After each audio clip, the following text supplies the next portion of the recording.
आज हम देखेंगे क्लास 12th का जो चैप्टर फर्स्ट है ठोस अवस्था। तो ठोस अवस्था जो है इसमें ठोस अवस्था का इसमें से जो बोर्ड एग्जाम में जो क्वेश्चन आते हैं आपके उसमें ऑब्जेक्टिव टाइप क्वेश्चन आते हैं, सब बहुविकल्पी प्रश्न। तो बहुविकल्पी प्रश्न जब आएंगे तो इसमें हमको इस चैप्टर के जितने टॉपिक है सारे टॉपिक को अच्छे से पढ़ेंगे हम, ताकि कहीं से भी ऑब्जेक्टिव टाइप क्वेश्चन जब पूछा जाए तो वो हमसे बन जाए।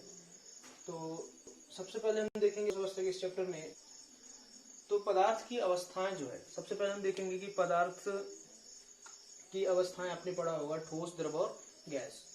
तो द्रवीय अवस्था और गैसीय अवस्था के बारे में, गैसीय अवस्था में आपने 11th क्लास में आदर्श गैस समीकरण, वान डेर वाल्स समीकरण ये आपने पढ़ा है।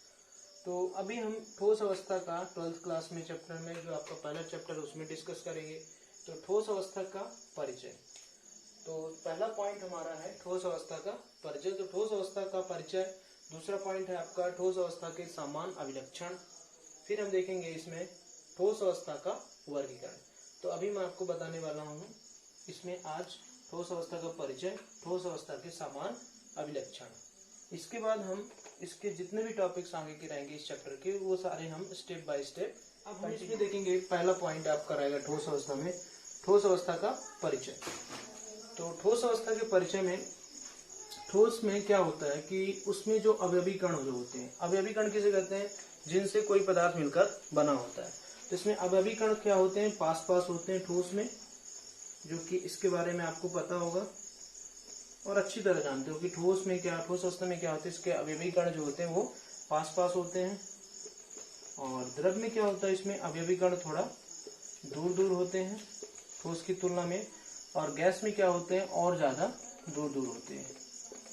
तो ये हो गया आपका ठोस अवस्था में अवयवी कण पास पास में, द्रव अवस्था में अवयवी कण थोड़ा दूर दूर में, और गैस में क्या होता है और ज्यादा दूर दूर होते हैं।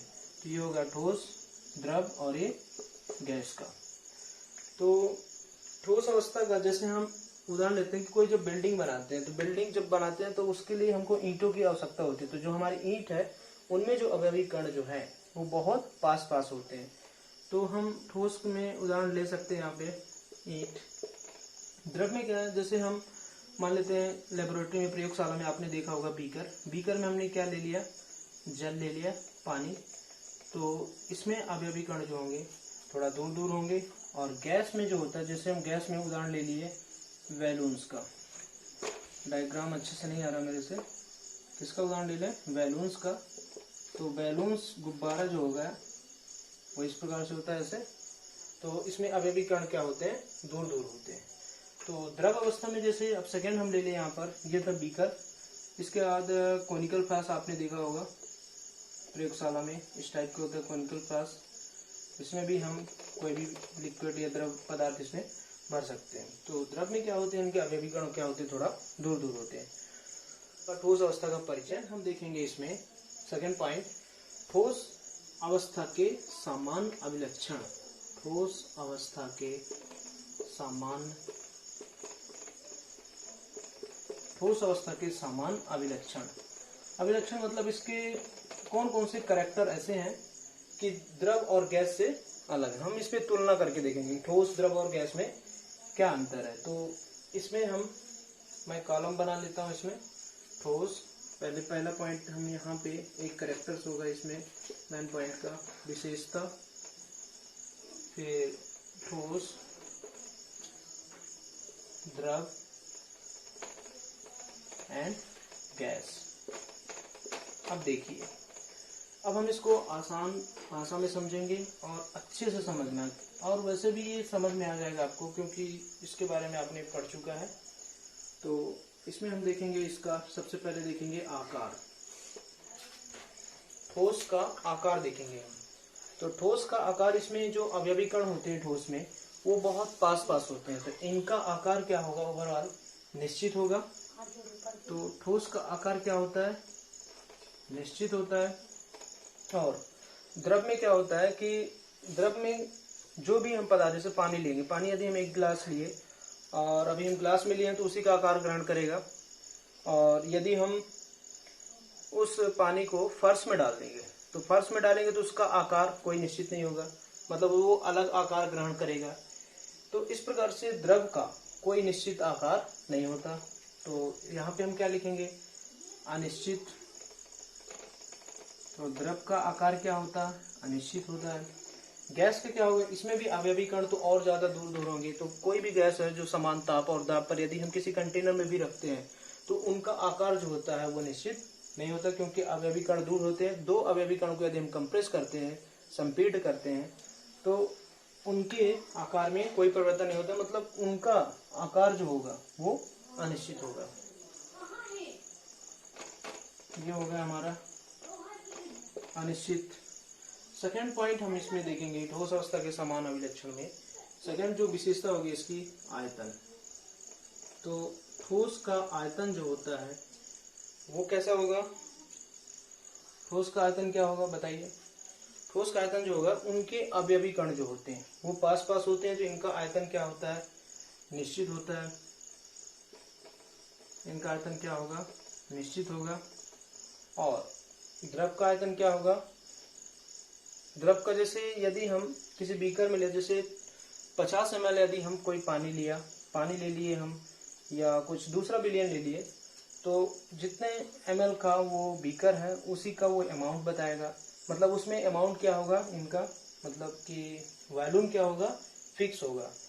तो द्रव का आयतन क्या होता है, निश्चित होगा। मतलब द्रव का आयतन क्या होगा, निश्चित होगा। गैस में क्या होगा, गैस में आयतन अनिश्चित होगा। ये हो गया अनिश्चित।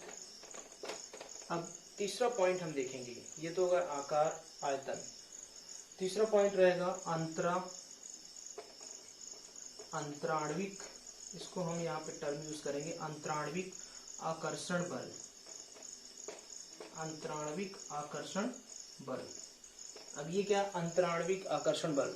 अंतराण्विक आकर्षण, सबसे पहले हम इसको समझेंगे कि अंतराण्विक, जैसे नाम से आपको पता चल रहा है, दो अणुओं के बीच जो अंतर होगा और उनके बीच जो आकर्षण बल होगा उसको बोलते हैं हम अंतराण्विक आकर्षण बल। तो जो अवयवी कण होते हैं उनके बीच आकर्षण बल ठोस में क्या होता है, अधिक होता है।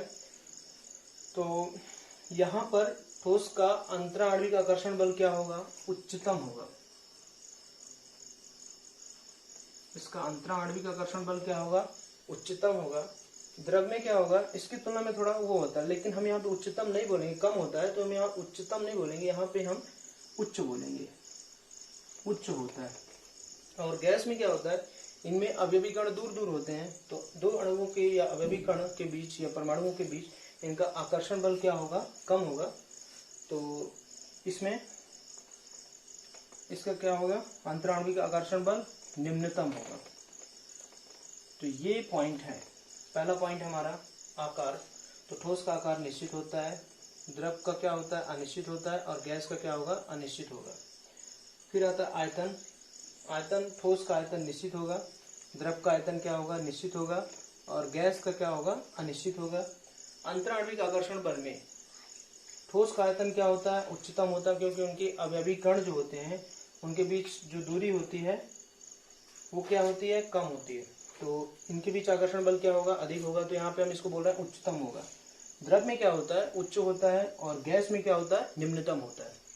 तो इतना हो गया। अब नेक्स्ट पॉइंट हम इसमें देखेंगे, अभी इसको मैं मिटा देता हूँ यहाँ पे। नेक्स्ट पॉइंट हमारा रहेगा इसी में, नेक्स्ट पॉइंट देखते हैं। नेक्स्ट पॉइंट है अंतराण्विक दूरी। अंतराण्विक दूरी। तो अंतराण्विक दूरी क्या होगा ठोस में, तो इसमें जब अंतराण्विक आकर्षण बल अधिक था तो इनके बीच में अंतराण्विक दूरी का मतलब ये होता है कि दो अवयवी कण के बीच की दूरी। तो ठोस में अवयवी कण पास पास होते हैं, तो इनके बीच अंतराण्विक दूरी क्या होगी, न्यूनतम होगी या होगी निम्नतम, या हम इसके लिए एक शब्द यूज करते हैं, नगण्य होगी। और द्रव में क्या होगा, द्रव में उच्च होगी, और गैस में क्या होगा, गैस में अंतराण्विक दूरी क्या होगी, और अधिक होगी। तो यहाँ पे हम लिखेंगे उच्चतम, क्योंकि अवयवी कण क्या होते हैं, दूर दूर होते हैं गैस में। तो ये होगा अंतराण्विक दूरी। नेक्स्ट पॉइंट रहेगा हमारा इसका घनत्व। तो थोड़ा आप सोच के बताइए कि ठोस का घनत्व क्या होगा। 2 मिनट के लिए टाइम दिया जा रहा है, सोचकर बताइए कि क्या होगा। तो घनत्व जो होता है ठोस का, क्योंकि अवयवी कण पास पास होते हैं, तो इनका घनत्व क्या होगा, उच्च होगा, उच्चतम होगा। द्रव में क्या होगा, उच्च होगा, और गैस में क्या होगा, निम्न होगा, क्योंकि अवयवी कण क्या होते हैं, दूर दूर होते हैं। तो इसके बाद हम देखेंगे एक और पॉइंट, संपीड़िता। संपीड़िता का मतलब क्या होता है, इसको समझेंगे हम। संपीड़िता क्या है? संपीड़िता का मतलब होता है कि जो अवयवी कण होते हैं, जैसे 2 अवयवी कण होंगे, उनके बीच का कि वो कितने पास पास आ रहे हैं, और उनके बीच जैसे मान लेते एक अवयवी कण इधर है, एक अवयवी कण इधर है, तो इनके बीच में रिक्त स्थान कितना है, उसको हम बोलेंगे संपीड़िता। तो संपीड़िता, तो ठोस में क्या होगा, संपीड़िता, संपीड़िता यहाँ पे संपीड़िता में, संपीड़िता, संपीड़िता का महत्व कंप्रेसिबिलिटी, मतलब 2 अवयवी कण के बीच जब वो पास पास यदि हम लाते हैं उनको, तो उनके बीच कितना रिक्त स्थान है, कितना खाली स्थान है। तो ठोस में आप जानते हो कि इनके अवयवी कण क्या होते हैं, पास पास होते हैं, तब इनका संपीड़िता क्या होगा, उच्चतम होगा, मतलब मैक्सिमम होगा। और द्रव में क्या होगा, उच्च होगा, उच्च। गैस में क्या होगा, गैस में जो संपीड़िता होगा वो क्या होगी, निम्नतम होगी या निम्न होगी, निम्न लिख रहे हैं इधर। फिर हम देखेंगे एक लास्ट पॉइंट है आपका, उदाहरण देख लेते हैं इसमें। उदाहरण क्या है, तो पेन, पेंसिल, पेन हो गया आपका, पेंसिल हो गया, रबड़ हो गया, ये सभी किसके उदाहरण है, ठोस अवस्था के। इसमें हम लिखेंगे उदाहरण में, उदाहरण देखेंगे हम इसमें। उदाहरण में देखेंगे ठोस अवस्था में पेन, पेंसिल, रबड़, ये उदाहरण हो गया ठोस अवस्था का। द्रव में क्या होगा, द्रव में होगा आपका पानी,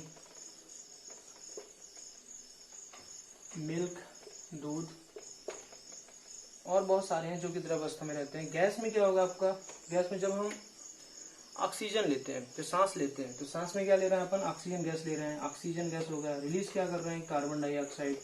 तो ऑक्सीजन, कार्बन डाइऑक्साइड, हाइड्रोजन और हीलियम, ये सभी क्या है, गैस के उदाहरण हो गए। तो आपको इस वीडियो लेक्चर में आपको बताया गया ठोस अवस्था का परिचय और ठोस अवस्था के समान अभिलक्षण। इसके बाद हम जो नेक्स्ट वीडियो में हम देखेंगे, नेक्स्ट वीडियो में हम क्या देखेंगे, ठोस अवस्था के ठोस अवस्था का वर्गीकरण, जो कि वो वहां से हमारा टॉपिक स्टार्ट होगा क्लास 12th का। नमस्कार।